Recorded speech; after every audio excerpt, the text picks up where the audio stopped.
Why, after a natural disaster, do prices tend to go up? Well, it's very easy actually, because during a natural disaster, supplies are disrupted. Take the supply and demand for oil, or this could be for gasoline. Oil is a very important input in the production of gasoline, and so they work the same way.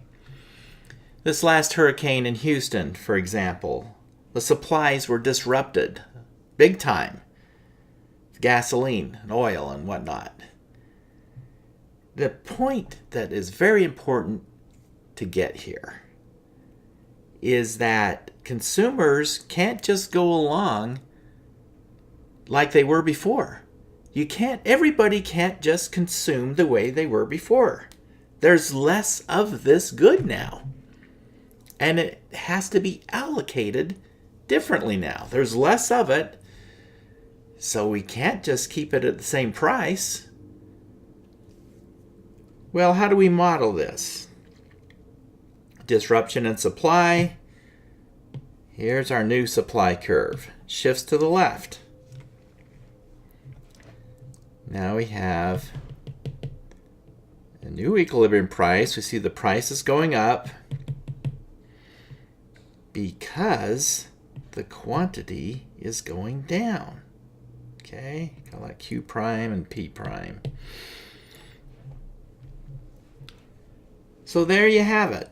Less available means higher prices to allocate what is remaining. Now, what if, let's say, a well-meaning politician outlawed the price increases? What would happen then? In other words, this price right here, the green line, that became what we call a price ceiling. By law, prices can't go higher than that. So what happens if there's supplies destroyed? See, this curve, the red curve here, this curve still shifts to the left.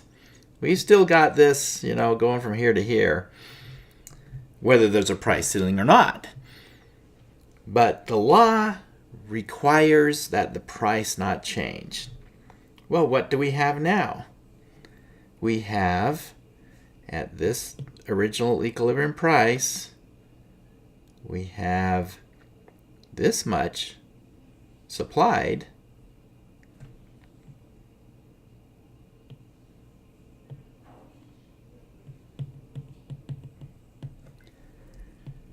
quantity supplied there.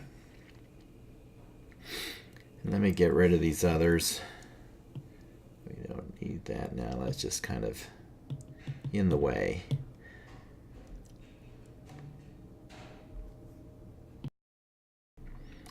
And the quantity demanded at this price is over here. Okay. From here. Quantity demanded hasn't changed, right? So there's our quantity demanded at the new, nothing's changed there.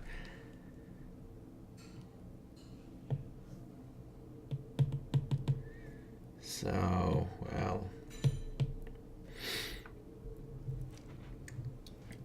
so quantity demanded exceeds quantity supplied. We call that a shortage. So a shortage has been created out of thin air by not allowing the price to adjust. So how do you allocate a shortage? Well, a variety of ways have been tried in the past. Back in the 1970s, they, a lot of gas lines, a lot of lines at gas stations. Gas stations are running out of gas because, again, you've got this staying the same. Nobody's changing their behavior, right? but you got less of it. So since nobody's changing their behavior because the price hasn't been allowed to change, you've got to wait in line. Oh, they had alternate days where you could get gas. If your license plate was odd, you went one day, and if it was even, you went another day. Line started building up. It could be hours and hours before you could get gas. It was a mess. And that's why we haven't had this kind of price control on gasoline since, because it was a disaster. But that's why. Some people say, oh, those greedy gas companies, you know what? Maybe they are greedy. I don't know. Maybe not. But that isn't the issue.